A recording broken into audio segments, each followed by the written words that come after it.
Welcome to the Explainer. Today we're unlocking one of the absolutely most important classes of organic compounds in all of chemistry. And we're going to do it by focusing on just one tiny but ridiculously powerful structural feature that basically dictates everything about how these molecules behave. Let's get right into it. So what do the hormone adrenaline, the stuff that gets your heart racing, synthetic dyes that color your clothes, and that totally unmistakable fishy smell at the local market, what do they all actually have in common?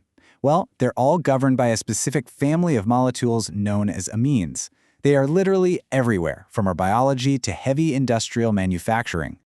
Now you might be wondering, what exactly are they? Basically, amines are like upgraded ammonia molecules.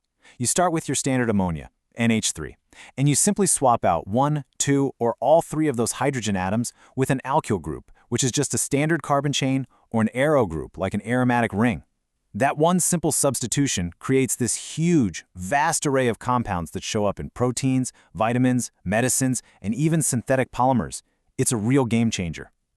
Here's our roadmap for this explainer. First, we'll meet the amines. Second, naming and building them. Third, the power of basicity. Fourth, crucial chemical reactions. And finally, the diazonium salt evolution. All right, Section 1. Meet the amines, the hero's journey of the lone pair. To really get how amines work, we've got to introduce the main character of our explainer. It's a tiny feature, but it has massive influence, the nitrogen atom's lone pair of electrons. Looking at the geometry, the nitrogen atom in an amine is sp3 hybridized, right? And it sits in this pyramidal shape with a bond angle of roughly 108 degrees. But the absolute most crucial part of this whole setup is sitting right there on top, that one highly influential lone pair. That single pair of unshared electrons is literally the driving force behind the basicity, the reactivity, and the hydrogen bonding abilities of the entire molecule. It controls the whole shebang. So, because of this structure, classifying amines is pretty straightforward. It's all based on how many of those original ammonia hydrogens get replaced. If you swap out just one hydrogen, boom, you get a primary amine, denoted as 1 degree. Replace 2 hydrogens, you've got a secondary amine. Replace all 3, and yep, you guessed it, a tertiary amine. Notice how the central nitrogen atom gets more and more crowded with each step, but that crucial lone pair, it remains totally intact. Moving right along to Section 2, naming and building amines, creating the structure. Okay, before we can actually watch these molecules react, we've got to know what to call them. On the left, we have the common system, which is super casual. You basically just name the alkyl group and tack on the word amine, so a methyl group attached to an amine is just methylamine. Simple, right? But on the right, the formal IUPAC system is a bit more rigid. It requires you to drop the E from the parent alkane and add amine, making it methanamine. And if you're dealing with secondary or tertiary amines, the IUPAC rules say you have to use a capital N as a locator. This brilliantly illustrates exactly which substituent is attached directly to the nitrogen. Now, how do we actually build these things? Enter the Gabriel phthalimide synthesis. It's a neat 3-step process. You start by forming potassium phthalimide, then you react it with an alkyl halide, and finally, you finish up with hydrolysis. Now, why should you care about memorizing this? Well, this specific synthesis is the ultimate tool in a chemist's toolkit for one very strict reason. It only yields pure primary amines. You don't have to stress about separating messy mixtures of secondary or tertiary amines.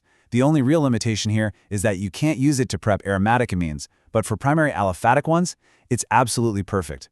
And here is a magical chemical trick centered all around the number 1, the Hoffmann bromamide reaction. When you take an amide and react it with bromine and an alkali, you perform this incredibly fascinating maneuver. The resulting amine ends up with exactly 1 carbon less than the starting amide. It literally just chops 1 carbon right out of the chain. How cool is that? All right, Section 3, the power of basicity. It's all about the electrons. Remember our hero, the lone pair? Well, because amines have that lone pair sitting right on the nitrogen ready to be donated, they act as Lewis bases. But here's the catch. They aren't all equally strong. If you take away just one single phrase from this explainer today to understand basicity, make it this. Alkyl pushes, aryl pulls. Electron-donating alkyl groups push electron density toward the nitrogen, which makes that lone pair even more available to act as a base. On the flip side, electron-withdrawing aryl groups, like a benzene ring, pull that electron density away, making the amine way less basic. So looking at this basicity showdown, check out the order in an aqueous medium. Secondary aliphatic amines are actually the strongest, followed by primary, then tertiary, and then standard ammonia. But look down at the bottom. Aromatic amines, like aniline, are actually weaker bases than standard ammonia. Now, what's really interesting about this is the why. Why is it weaker? It's because of resonance delocalization. That aromatic benzene ring basically sucks the lone pair right into the ring, heavily restricting its ability to act as a base. And you know, this molecular structure doesn't just affect basicity, it dictates physical properties too. Primary amines have two hydrogens, meaning they can form the strongest intermolecular hydrogen bonds. This gives them the highest boiling points and the absolute best water solubility. Secondary amines only have one hydrogen, so their bonding is kind of moderate. But look at tertiary amines. Because all three hydrogens have been swapped out for bulky groups, they literally cannot form hydrogen bonds among themselves. Because of that, they easily have the lowest boiling points of the three. Which brings us to Section 4, Crucial Chemical Reactions, the lone pair in action. Okay, this is where the lone pair stops just sitting there and starts aggressively reacting with the world around it. The first major one is the carbonyl reaction. If you mix a primary amine with chloroform and potassium hydroxide, you create an isocyanide. And trust me, you won't need any complex lab equipment to know if the reaction worked because you will smell it. It produces this highly distinct, incredibly foul odor. And since only primary amines react this way, that awful smell acts as an unmistakable chemical alarm bell. It's a definitive test for primary amines. Now, if you're in the lab and you need to distinguish between all three types of amines, the Hinsberg test is your go-to diagnostic tool. And we've got a brilliant little memory trick for you here. Just remember the word syn, S-I-N. Primary amines create a soluble product, secondary amines create an insoluble product, and tertiary amines yield no reaction. S-I-N. Soluble, insoluble, no reaction. It is literally the perfect way to instantly identify exactly what you're working with. Finally, we arrive at Section 5, the diazonium salts evolution, building complex molecules. So we've already seen how primary aromatic amines, like aniline, are pretty weak bases, but through a process called diazotization, they evolve into diazonium salts. The formula is Rn2 plus X minus, but I want you to notice the really strict temperature requirement here, 273 to 278 Kelvin. That is exactly 0 to 5 degrees Celsius. These salts are strictly stable only at freezing temperatures, but if you can manage that cold environment, these salts become absolutely critical chemical stepping stones. They allow you to prepare everything from beautiful azo dyes to super complex haloarenes. Once you've got that diazonium salt, you can use it to swap in brand new functional groups right onto the benzene ring. This comparison right here shows two really famous named reactions that do exactly that. The Sandmeyer reaction uses specific copper halides, like copper chloride or copper cyanide, to introduce halogens or cyanide to the ring. On the other hand, the Gabriel reaction achieves a very similar result, but it uses copper powder and a hydrogen halide acid instead. Both of these are just masterful ways to build out substituted aromatic compounds.